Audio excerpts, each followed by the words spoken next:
poxa, mas fulano de tal roubou, matou, traficou, e antes da morte ele pediu desculpa. E Jesus, e Deus vai salvar esse cara? E dentro dessa pergunta, eu quero lhe fazer uma outra pergunta. Existe algum ato ou algum pecado? Pecado nada mais é do que você fazer alguma coisa que Deus disse para você não fazer. Isso. Pecado é atacar Deus diretamente, Isso, né? isso. Tem algum pecado que para Deus não importa o que você faça depois desse pecado porque você não tem mais salvação? Blasfêmia contra o Espírito Santo. É o único pecado que Deus não perdoa. Se blasfemar contra o Espírito Santo, não adianta Não tem pedir perdão. desculpa, porque É a ele não Bíblia vai que lhe diz. perdoar. Qualquer outro pecado Deus perdoa. Adultério, morte. A mulher que foi pega no ato do adultério, a lei determinava que matasse. Sim. Os homens, os anciões da época pegaram a mulher e levaram até Jesus. O que Jesus disse? Que não tiver pecado, joga a primeira pedra. Isso. Todo mundo foi embora, que todo mundo era pecador. Sim. O único que podia matar aquela mulher era Jesus. E Jesus ele disse, olha, perdoou. vai em paz. Não peques mais. Vai em paz. Teus pecados estão perdoados. Então, Jesus perdoa todos os pecados, exceto a blasfêmia contra o Espírito Me Santo. dá um exemplo de blasfêmia contra o Espírito Santo, para que Vamos fique lá. claro. Eu sou cristão, eu temo ao Senhor, amo ao Senhor, sou, vamos lá, uma teoria pentecostal, sou batizado com o Espírito Santo. O batismo com o Espírito Santo nada mais é do que você receber o Espírito Santo. Aquilo que está lá em Atos 2, quando os discípulos foram cheios do Espírito Santo. Né? Você recebeu ali, o Espírito Santo habita em você. Beleza, aí eu tenho tudo isso aí, eu vivo isso aí. Tá. Aí chega um momento que eu digo, isso é tudo mentira. Eu não tenho, ele não existe, eu desconheço ele, nunca tive nenhum tipo de relacionamento com ele, porque quem tem o Espírito Ah, Santo... você mente, né? É diferente de apostasia. Apostasia é abandonar a fé, né? Sim, a E blasfêmia é você desdizer o que ele diz. desfazer o que ele fez em você. Você querer desfazer, como que ele não existisse. Como ele fosse simplesmente uma invenção da minha mente, como eu tivesse entrado em uma esquizofrenia, em alguma coisa que criasse aquilo ali. Então, quando alguém fala, Deus é só um personagem histórico, ele nunca existiu, isso é blasfêmia contra o Espírito. Eu não digo que é blasfêmia, se esse alguém nunca teve uma presença do Espírito Santo. Mas quando eu pego alguém que já bebeu dessa água, quando eu pego alguém que já provou e viveu essa intimidade, e essa pessoa simplesmente rasga tudo que disse, tudo que viveu, e agora vai fazer tudo o contrário, e simplesmente, quando outra pessoa chega para ele e diz, ó, acho que a gente estava conversando ali antes de vir para cá, e você falou de alguém que disse, ó, não vem, ou foi você, não lembro, não vem falar para mim sobre Jesus, não, porque eu já vivi isso aí. Eu já passei muito. Não sei se foi nessa nossa conversa aqui, mas eu acho que foi. Estou trocando aqui, mas alguém já chegou para uma pessoa e foi pregar para essa pessoa. E disse: ó, eu passei 20 anos da minha vida na igreja. Eu já sei de tudo de igreja. Sim. E esse negócio do Espírito Santo, esse negócio de igreja, esse negócio de Jesus, esse negócio de Deus, eu conheço muito bem. Não vem pregar para mim, não, porque na verdade eu não creio em nada disso. Isso aí para mim é invenção. Isso aí para mim é cuspir naquilo que você crê. Esse aí não tem Esse aí alcança o perdão. Não alcança Segundo o a perdão de Bíblia, Deus. ele não tem perdão. Entendi. Ele não tem perdão. Eu queria fazer uma pergunta antes de a gente passar para o próximo assunto, dentro disso do batismo do Espírito Santo. Eu acho que o senhor já percebeu que eu sou um cara extremamente curioso. Isso é bom. Sou Para muito- essa sua profissão aqui, isso Sim, é ideal. É ideal. Eu sou extremamente curioso, eu tenho o meu jeito peculiar de falar, eu falo a mesma coisa que as pessoas dizem de uma forma diferente. Batismo no Espírito Santo. Eu vou pedir desculpa antes de fazer a pergunta. Desculpa pela minha ignorância. Mas aquele de Arabaçu, Bacia, Araçuba, todo mundo fala a mesma coisa, pastor? Vamos lá. Uma vez eu estava na igreja com a minha esposa, só para Sim. contextualizar. Vá. A gente estava na igreja ano passado, e aí começou. Um pregador que ele tinha ido de Belo Horizonte, eu estava no interior de Minas. Ele foi no Belo Horizonte. Só que ele falava assim, hoje eu vou dizer Araçabaçu. Eu dizia, meu Deus, nem eu entendo, nem Deus entende. Porque um anjo deve estar olhando pra cara do outro, dizendo, você fala assim? Eu não falo assim, não tô entendendo o que ele tá dizendo. Você tá entendendo? Não, claro que é só meu jeito de falar. Esse é o meu jeito de falar, mas é porque, tipo assim... Eu estou entendendo suas colocações. Não que eu não acredite, não é isso. Mas todo mundo que tá fazendo aquilo tá realmente no espírito, porque fica repetindo sempre a mesma frase, pastor. É uma frase que eu não entendo, mas a palavra, se falar Araçabaçu, Araçabaçu, eu sei que é Araçabaçu, que eu não sei o que é. Mas eu sei que é Araçabaçu, entendeu? É verdade, não é verdade, é fingimento. Vamos primeiro dizer o que é certo, para depois a gente falar do que é errado. Tá certo. O que é certo? Quando a gente falar em Atos 2, a gente vai ter a descida do Espírito Santo. O Pentecostes é uma festa típica judaica. É uma festa que celebra a colheita. Todo ano os judeus se reuniam para celebrar um ano de produtividade, de bênçãos da parte de Deus.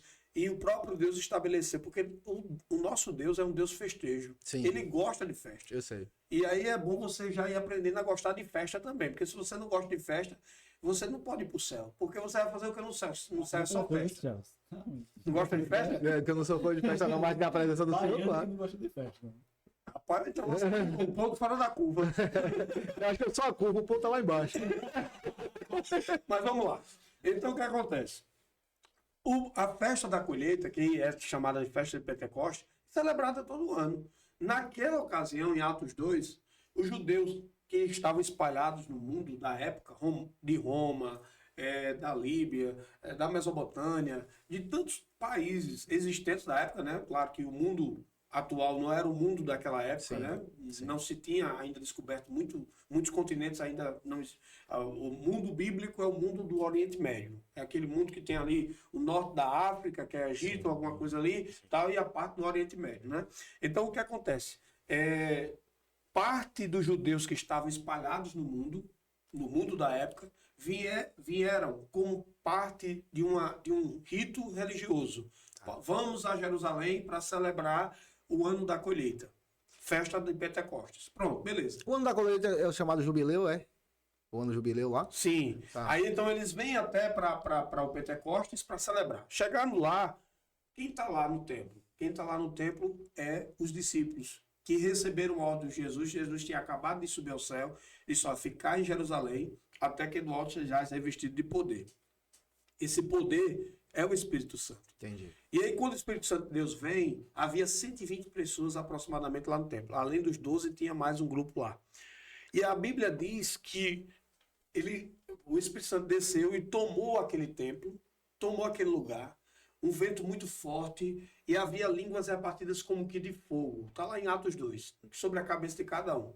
E começaram a falar línguas que os judeus não conheciam. Porém, quem estava lá tinha entendimento. Consegui entender. Ou seja, um romano, alguém que mora na Líbia, né? Não sei, um libanês, né? Um romano, um libanês, alguém do Egito, né? Entendendo na sua língua natural, na sua língua matre, na sua língua mãe. Ele falava, os apóstolos falavam em língua estranha, mas ele entendia na língua dele. Na sua língua. Entendi. O que era estranho era para os judeus ouvir aquelas línguas que eles não entendiam. Entendi. Por exemplo, eu estou falando aqui... Faz muito mais sentido. Mas assim, eu não estou falando... eu nem sei falar assim como tu falou em Labaxai. Labassuri, eu falei. Pronto. Tá. Só que, na verdade, lá em Atos 2, o falar era uma língua como, pronto, eu sou brasileiro, falo português, mas agora eu vou começar a falar em Aramaico. aramaico. Mas eu entendia o português. Não, você que é exemplo, eu sou brasileiro, falo português, e você que é de Roma, eu não sei qual é a língua de Roma, não sei se é italiano, eu acho que deve ser italiano, né? Itália, Roma, Pronto, vamos lá. O italiano, aí você entendendo, quando eu começasse a falar labaxar, esse negócio que você falou, sai para você como em italiano. Ah, entendi. Entendeu? Então, o que era estranho... Porque se ligar pra mim assim, lá baixar, eu falo levante. Mas aí, para quem está ouvindo que é judeu, está ouvindo como se fosse uma língua estranha. Entendi. Porque, por exemplo, eu não sou fluente em inglês. Aí você começa a falar em inglês comigo. Para mim, essa língua é o quê? Estranha. Porque eu não entendo. Você vai falar aqui 10 minutos e eu vou ficar com cara de paisagem olhando para você sem saber o que você está falando. Entendi. Então, basicamente é isso. Agora, só que a gente tem um outro detalhe. Qual? Lá em 1 Coríntios, capítulo 12, existem os dons. O apóstolo Paulo, quando escreve a igreja de Coríntios, ele vai falar sobre os dons, que é o carisma de Deus, que é um presente de Deus. Dom é um presente que Deus nos dá. E na lista dos dons, são 9 dons, na lista dos dons tem o dom de línguas. O dom de línguas, né? Então, esse dom de línguas já é algo específico, diferente do batismo com o Espírito Santo. O batismo com o Espírito Santo é receber o Espírito e na ocasião de Atos 2, que foi a festa de Pentecostes, o que temos ali é a pregação do evangelho para várias nações. Havia ali quase 20 nações ali representadas pelos seus povos, não é, que temiam ao Deus de Abraão, de Isaac e Jacó e que iam até Jerusalém para receber a bênção a partir da festa do Pentecostes. Então, os 120 que foram cheios do Espírito Santo receberam a autoridade para falar com aquelas pessoas na língua delas, que para o judeu era uma língua estranha. Já em Coríntios 12, 1 Coríntios 12, o que temos ali é Paulo dizendo que o Espírito Santo, que o próprio Cristo vai nos dar dons. O dom da fé, o dom de curar, o dom das maravilhas, o dom da ciência, o dom da palavra. Aí, um dos dons que ali é proferido é o dom de línguas estranhas. Aí já é uma outra coisa, que é diferente do batismo. Entendi. E aí, o que acontece? Qual a funcionalidade desse dom? Ela tem uma funcionalidade para alimentar a minha alma. Ela não tem uma funcionalidade para alimentar a sua. Tem nada a ver, entendeu ou não? Não. Entendi. Ela alimenta a minha. Entendi. Qual é o grande problema desses ambientes pentecostais que você foi lá e vê, rapaz, não estou entendendo nada. É porque o próprio Paulo vai lá advertir e dizer, olha, se alguém falar em línguas estranhas diante das pessoas, que haja alguém que tenha o dom de interpretar, porque tem lá o dom de interpretar línguas. Porque se não tiver, que aquela pessoa se cale. Por que se cale? Porque se ela está fazendo uso da palavra, ela está lá pregando, está na homilia, está ministrando lá a palavra, e ela fica lá, uma palavra em português e 10 em labaxá, qual é o nível de entendimento que você vai ter no final daquela ministração? Nenhum, zero. Zero. Entendeu? Se não tiver uma pessoa que tem o dom de interpretar línguas, Paulo vai lá e adverte. Que se cale. Porque quem fala em línguas alimenta o espírito, mas a consciência fica empobrecida. Entendi. Porque não entende nada. O meu espírito é fortalecido, mas a minha consciência fica pobre, porque não compreende o que está sendo dito. Até para mim, produção, disparar aqui, tem um dom de línguas, começa a falar línguas estranhas, o meu entendimento, o que eu estou dizendo? Estou falando sem saber o que eu estou dizendo. Então a pessoa que fala em línguas estranhas, ela também não entende o que ela está falando? Ela não entende. Agora, nós somos um corpo dotado, tem esse envelope aqui fora, alma e espírito. E aí nós temos aqui dentro aquilo que veio de Deus, o sopro de Deus, que é a alma e o espírito. O homem foi feito alma vivente e espírito vivificante. Então, o que veio de Deus é isso. Então, quem fala comigo, quem fala com a minha alma, quem fala com o meu espírito, quando eu falo línguas estranhas, é uma linguagem angelical. Entendi. Entendeu? Não necessariamente o corpo físico precisa compreender. Não. Entendi. A minha alma é fortalecida, mas o meu entendimento, a minha consciência fica empobrecida, porque em nada compreende. Entendi. A não ser que tenha alguém que interprete. Entendi. Tem alguém que interprete e pronto, a pessoa vai interpretar. E aí tem o dom de profecia, que já é um dom diferente do dom de falar línguas e interpretar línguas. Alguém que tem o dom de profecia, alguém que tem uma mensagem de Deus para lhe dar. Que chega e diz, Deus mandou lhe dizer isso, isso, isso e isso. Pronto, é um profeta de Deus para a sua vida. Entendi. Entendeu? A conversa rica é boa demais, né? A conversa tá muito interessante. Você que está em casa, não esqueça de se inscrever no canal. Se você não é inscrito, já dá uma olhadinha aí. Já clica no sininho também, porque toda terça e quinta tem vídeo novo para você ser notificado. Pontos para conversar, eu queria falar sobre Israel e Hamas. Desculpa, eu vou dar uma tossida aqui, vou ter que regravar. Eu comi, depois eu corto. Deu uma cansadinha, viu, pai? Comi 4 coxinhas. Comi 2, Comi 4. Tá praticando. Não tô fazendo, não. Agora eu quero voltar pra academia, mas já faz um tempo que eu não faço. Eu faço, todo dia. De manhã eu faço funcional e de tarde eu dou uma corridinha? 3 km de corrida e de manhã funciona 1 hora de funcional. Você bebeu andar de bike. É bom, é bom. Antes você bebeu andar de bike. Mas assim, agora minha física é em casa. Mas pratica atividade física. Tem que ter, né? Você tá sentado e cansado. Isso não é um bom sinal, não. Daí pra morrer falta pouco. Não Dando continuidade aqui, a gente ainda tinha uns assuntos para conversar hoje, Daniel. Mas como a gente já levou, já tem mais ou menos 2 horas aqui gravando, vamos separar os vídeos. Sim. Que aí vamos marcar pra gente gravar novamente e falar só sobre Israel contra o Hamas.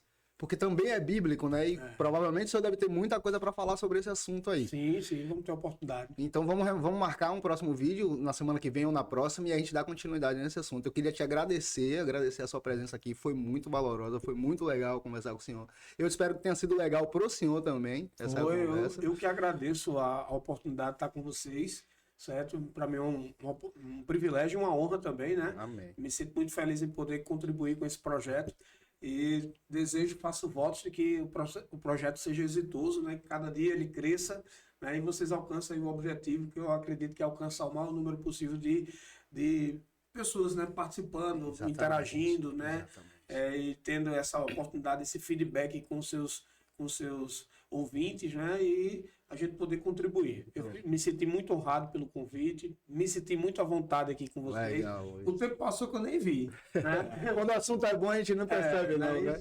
Então, assim, estou à disposição. Quando quiser que a gente esteja aqui, eu estarei à disposição. E vamos marcar o mais rápido possível, né? Porque esse assunto, Hamas e Israel, é um assunto que não é só uma questão de uma guerra pela guerra. Existe um contexto, um histórico, um fundo bíblico, né? Um contexto bíblico desse assunto, e que seria muito bom que quem está lá do outro lado ali poder entender um pouco mais, que Legal. é muito mais do que apenas um grupo que infelizmente tem feito atrocidades, né? Contra uma nação, mas é algo que tem ali um fundo bíblico que a gente precisa entender. Legal, então vamos marcar o mais rápido possível, vamos continuar essa conversa, porque foi muito massa. Eu tenho absoluta certeza que foi muito enriquecedor para quem está assistindo a gente. Espero que sim. Toda essa conversa, então vamos continuar assim. Mais uma vez agradecer pela sua paciência aqui com a gente. Conversando, agradecer ao meu parceiro de mesa também, Osmar, valeu, o papo foi muito massa. E é isso. Então, senhoras e senhores, Daniel Evangelista, pastor e psicólogo. Obrigado, Daniel. Obrigado também. Foi um prazer, Osmar, um prazer. A gente tá junto nessa parceria. E vamos lá, vamos ter uma próxima oportunidade. Vamos embora. E você que está em casa, é isso aí. Jesus te abençoe e até o próximo vídeo. Tchau.